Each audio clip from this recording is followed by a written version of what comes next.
Kementerian Pengangkutan telah mengambil inisiatif khusus untuk meringankan beban perbelanjaan pengangkutan kepada pelajar-pelajar sekolah dan kepada golongan OKU untuk terus menikmati pengangkutan awam, khususnya perkhidmatan train yang disediakan oleh KTM Berhad secara percuma. PAS perjalanan percuma yang dikenali sebagai My Real Life ini telah pun dilaksanakan sejak semalam, iaitu 15 Februari.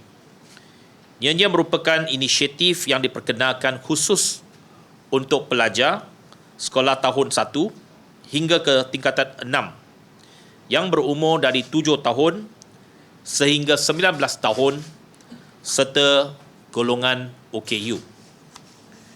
Jika sebelum ini seorang OKU yang menetap di Alostar dan sekiranya beliau bekerja di Butterworth menaiki perkhidmatan komuter pergi dan balik dari stesen Alostar ke Butterworth, beliau perlu membelanjakan tambang perjalanan sebanyak RM7.20 sehari, di mana beliau perlu memperuntukkan lebih kurang RM180 sebulan untuk kos pengangkutan.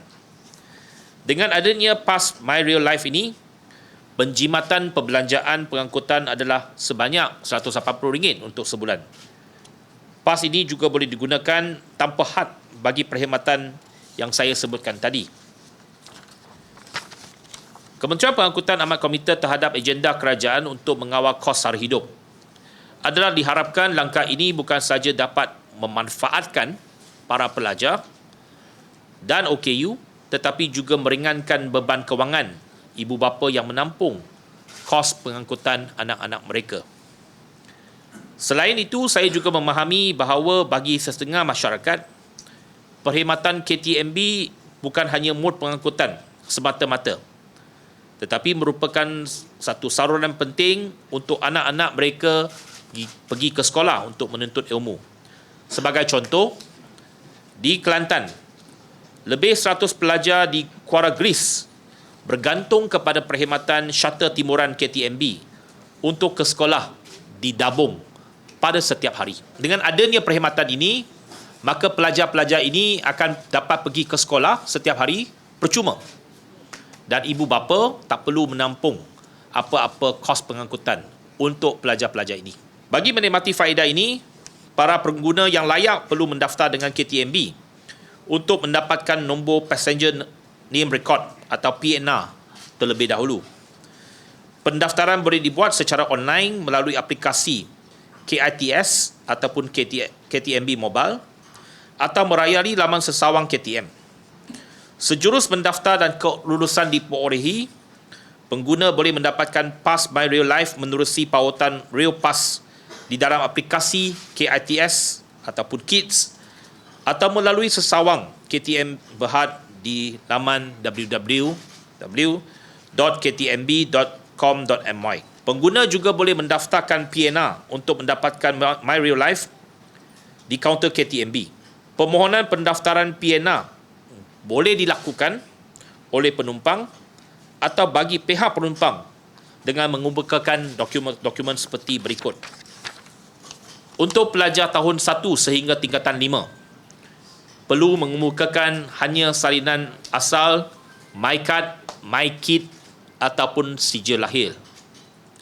Untuk pelajar tingkatan 6, mereka perlu mengemukakan salinan asal MyCard, MyKit ataupun sijil lahir berserta dengan borang pengesahan pelajar dari sekolah di mana pelajar tersebut belajar.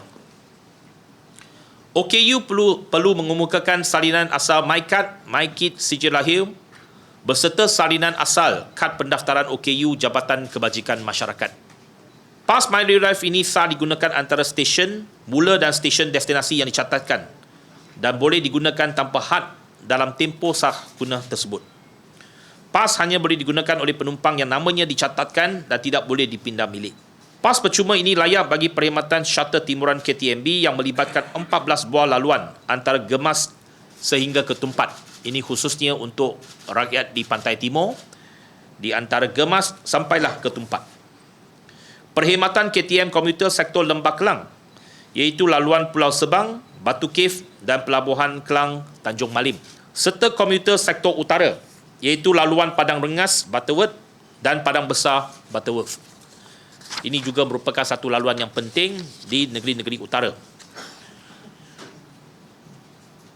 KTMB juga menyediakan 10,000 kad komuter link secara percuma untuk pendaftar terawal bagi pengguna baharu dan pemegang kad My Rail 5, iaitu kepada pengguna KTM komuter OKU dan pelajar di Lembah Kelang.